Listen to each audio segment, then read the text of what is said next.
ada penumpang KRL adu mulut dengan penumpang lain. Tak lama ada petugas KRL yang mencoba melerai dan memintanya turun.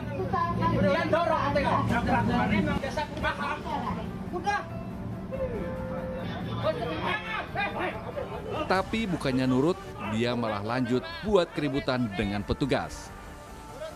Keributan ini terjadi pada Rabu malam, tepatnya tanggal 18 Oktober 2023. Saat itu KRL sedang berhenti di stasiun Manggarai untuk naik turun penumpang. Namun, oknum yang menggunakan baju kotak-kotak ini tak terima kesenggol oleh penumpang lain yang hendak turun. Padahal sudah peraturan di KRL kalau penumpang yang turun harus didahulukan.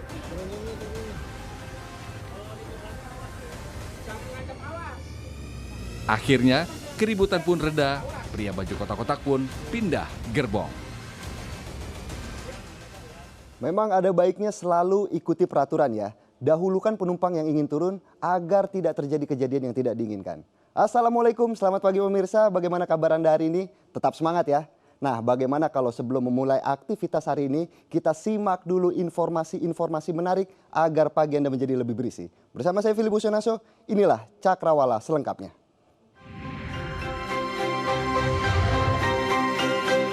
Berita selanjutnya dari gitaris kangen band Dodi Hardianto yang mendapat sial karena dimaki-maki orang. Dodi dimaki-maki seseorang lelaki lantaran dituduh telah membuat orang kecelakaan. Padahal Dodi justru ingin menolong orang yang mengalami kecelakaan.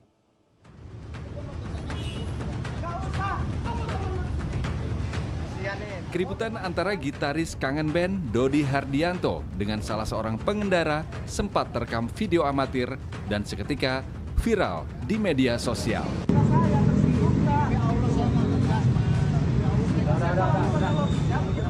Keributan terjadi saat Dodi membantu korban kecelakaan di kawasan Jalan Imam Bonjol, Kecamatan Kemiling, Bandar Lampung pada Sabtu 21 Oktober 2023. Saat kejadian, Dodi hendak menolong korban laka lantas yang terjadi di belakang mobilnya. Namun pelaku datang dan langsung membuat kegaduhan. Pelaku terlihat emosi, membentak, dan menantang serta mengancam akan mematahkan leher Dodi karena dianggap menjadi pemicu laka lantas yang mengakibatkan pengendara sepeda motor terjatuh. Tidak terima dengan perbuatan pelaku yang dianggap telah mencoreng nama baik serta mempermalukannya di depan umum, Dodi melaporkan pelaku berinisial YD ke Polresta Bandar Lampung. Tiba-tiba saya disuruh turun. Gua injek batang leher lu. Terus istri saya dipaksa turun juga gitu. Terus dia maki-maki, terus kata saya sabar gitu, jangan gitu. Terus saya mau nganterin yang sakit, dia masih yang lu tunggu teman-teman lu di sini. Gua nggak takut sama institusi. Tanpa basa-basi, pelaku langsung diciduk dan meminta maaf atas kejadian itu. Ia sadar apa yang dilakukan adalah sebuah kesalahan. Saya Rizdo Katriansyah dengan segala kerendahan hati dan kesadaran diri terkait terjadinya kesalahpahaman antara saya dengan Dodi Kangen Band mengucapkan permohonan maaf yang sebesar-besarnya. Saya memahami bahwa perbuatan saya yang telah terekam di medsos tersebut tidak pantas dilakukan. Nah, akhirnya minta maaf juga kan? Sekarang kita lihat seorang emak-emak di Surabaya, Jawa Timur yang nekat membobol rumah warga. Pelaku yang masuk ke dalam rumah mengambil ponsel milik korban dan kabur dengan mengendarai sepeda motor.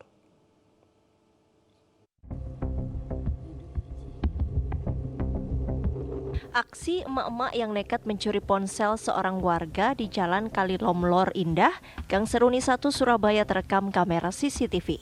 Dalam rekaman CCTV, pelaku datang mengendarai motor dan berhenti di depan rumah korban. Kemudian pelaku masuk ke dalam rumah dan mengambil sesuatu. Tak lama berselang, pelaku keluar dan segera kabur mengendarai motor. Aksi pelaku bernama Kawati, warga Kedinding Tengah, Surabaya, diketahui tetangga korban. Namun saat ini sang tetangga mengira pelaku adalah saudara korban yang bernama Ayu. Hal ini karena pelaku masuk ke dalam rumah tanpa ragu-ragu seperti rumah sendiri. Kasus pencurian ini baru diketahui setelah korban melapor ke RT dan meminta diperlihatkan rekaman CCTV. warga itu masuk di sebelah. Setelah itu saya juga nggak tahu, saya kira sudah kenal. Atau buka pintu nggak bisa, saya buka jendela. Begitu buka jendela, saya kira ya temannya, saya cuek. Begitu cuek, sekitar jam 10 lebih, atau dari pihak korban datang ke rumah saya menanyakan masalah CCTV. Kini pelaku yang juga ibu dua anak tersebut sudah dilaporkan warga ke polisi. Diduga pelaku sudah beberapa kali melakukan aksi yang sama. Sementara itu, aksi heroik ditunjukkan seorang bocah kelas 6 sekolah dasar di Bandar Lampung. Ia melawan kawanan pelaku begal yang merampas ponsel miliknya. Korban mengejar para pelaku dan sempat terlibat aksi baku pukul.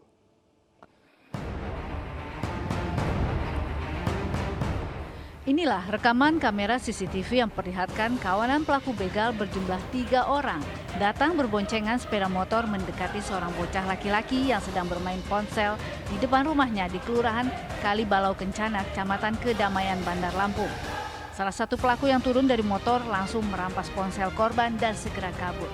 Korban mengejar para pelaku. Salah satu pelaku terjatuh dari sepeda motor yang ditumpanginya. Setelah korban menarik jaket pelaku. Korban dan pelaku juga terlibat aksi saling pukul. Pembegalan itu diketahui oleh kakak korban yang kemudian membantu mengejar para pelaku dan berteriak meminta pertolongan warga.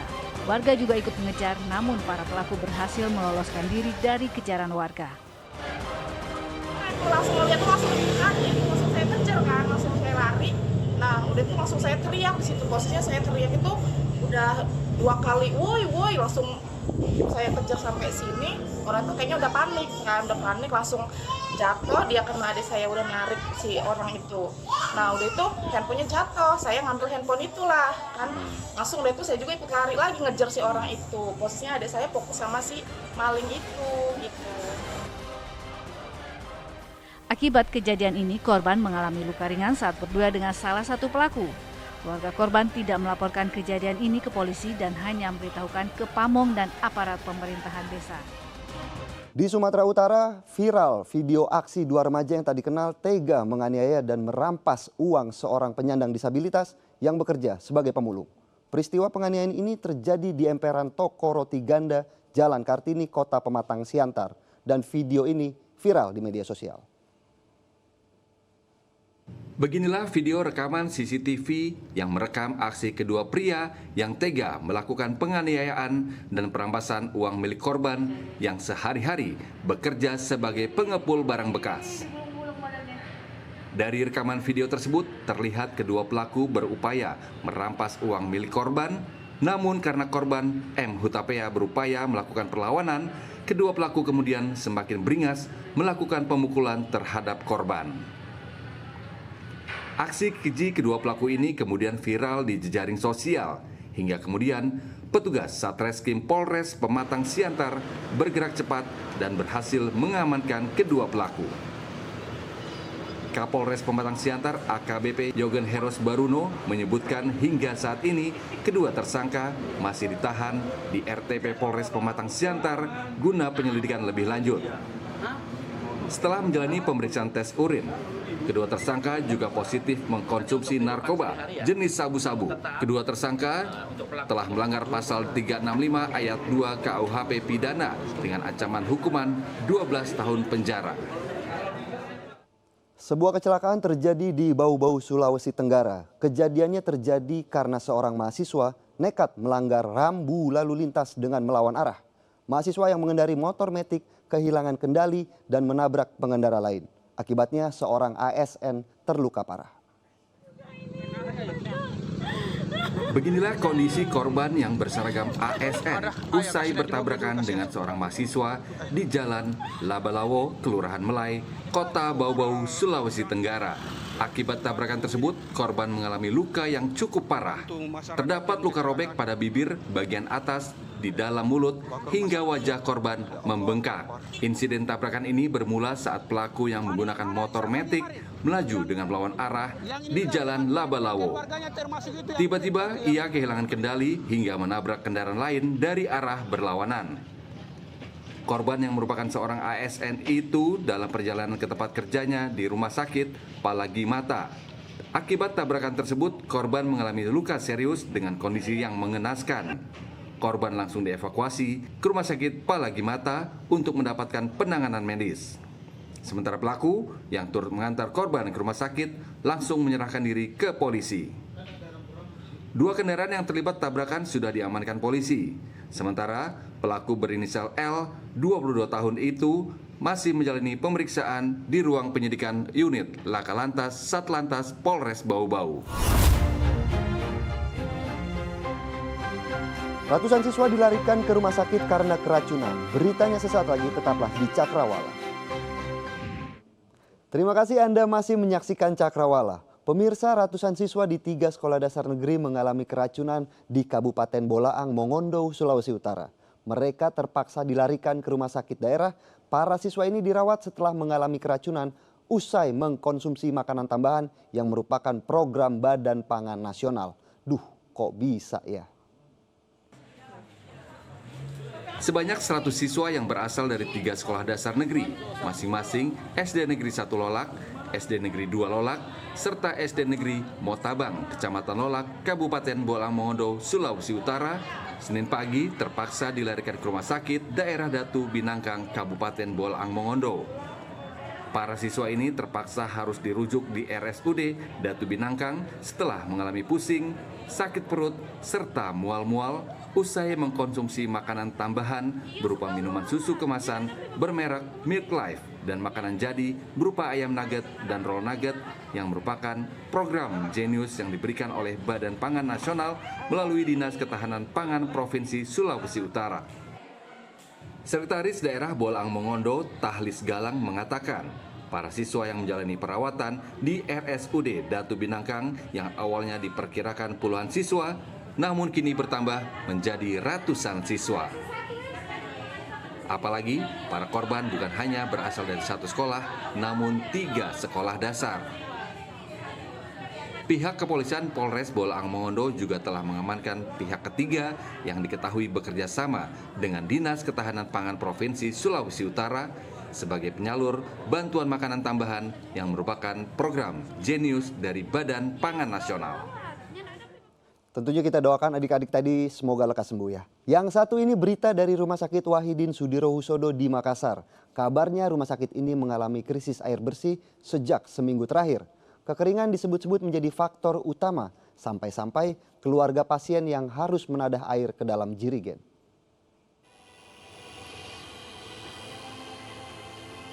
Kekeringan yang terjadi belakangan mengakibatkan krisis air bersih. Salah satunya terjadi di Rumah Sakit Wahidin Sudirohusodo, Makassar. Pihak rumah sakit pun telah mengambil sejumlah opsi lantaran rumah sakit merupakan rumah sakit rujukan di Indonesia Timur. Pihak rumah sakit telah membagi jadwal aliran air setiap jamnya untuk memastikan aliran air mengalir di 300 ruangan pasien. Saat ini pihak rumah sakit memprioritaskan beberapa ruangan untuk dialiri air bersih. Di antaranya kamar operasi, ruang cuci darah, ruang sterilisasi alat, ruang laundry, ruang gizi, dan ruang IGD. Untuk keluarga pasien, mereka harus menadah air ke dalam jirigen di malam hari sebagai antisipasi saat air tidak mengalir. Pihak rumah sakit belum bisa memastikan kapan krisis air bersih akan berakhir. 4 orang pria babak belur diamuk massa usai tertangkap tangan menghipnotis pengunjung di salah satu minimarket di Kota Bekasi, Jawa Barat. Walaupun mereka sempat melarikan diri, keempat pelaku akhirnya tertangkap usai terjebak macet.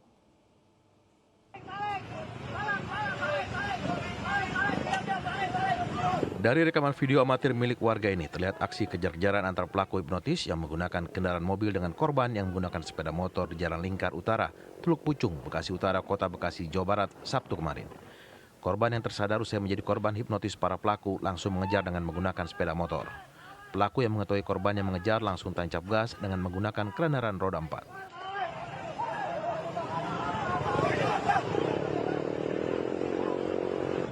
Pelarian pelaku pun akhirnya terhenti usai terjebak kemacetan di persimpangan jalan. Warga yang mengetahui di dalam mobil merupakan pelaku hipnotis langsung menghakimi para pelaku hingga babak belur. Bahkan kendaraan mobil yang digunakan oleh pelaku pun dirusak oleh massa. Ya memang dibenarkan di tempat Alfamidi Ujung Bekasi Utara. Di mana kronologi kejadian awalnya adalah ada 4 orang yang sudah tersangka atau pelaku mendatangi korban, ya, mana 4 pelaku tersebut mendatangi korban untuk memberikan donatur, ya, donatur kepada korban yang pada saat itu untuk pembangunan masjid, ya. Guna penyelidikan lebih lanjut, kini keempat pelaku masih dalam pemeriksaan intensif petugas kepolisian. Kasusnya kini ditangani petugas Polsek Bekasi Utara dan Polres Metro Bekasi Kota. Aksi pencurian sepeda motor kembali terjadi di Jombang, Jawa Timur. Aksi pelaku terekam kamera pengawas dan segera dilaporkan ke polisi.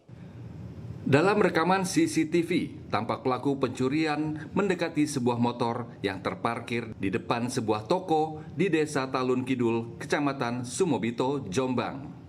Pelaku sempat mondar-mandir mengetahui kunci motor masih menggantung pada motor. Setelah mengamati situasi, pelaku kemudian kembali mendekati sepeda motor itu. Kali ini, tanpa ragu, motor tersebut langsung dinyalakan dan dibawa kabur.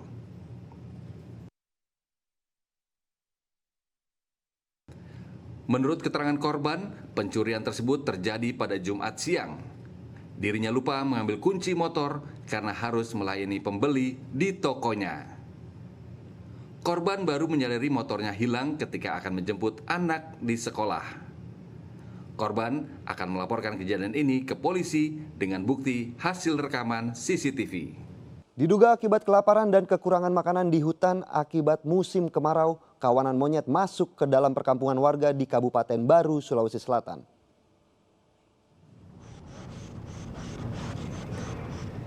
Inilah aksi kawanan monyet yang turun ke kawasan pemukiman warga di Dusun Labuange dalam seminggu terakhir.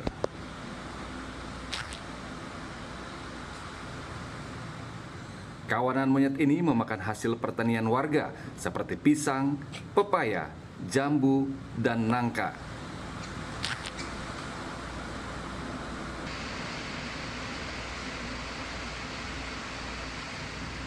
Gerombolan monyet ini diduga kekurangan makanan dan minuman di habitat mereka di kawasan hutan Malusetasi.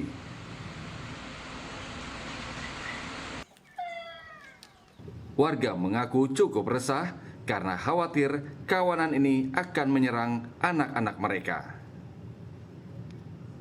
Sementara itu, kawasan hutan lindung Gunung Papandayan, Garut, Jawa Barat terbakar hebat. Lokasi kebakaran yang jauh dari jangkauan membuat petugas gabungan melakukan upaya pemadaman secara manual.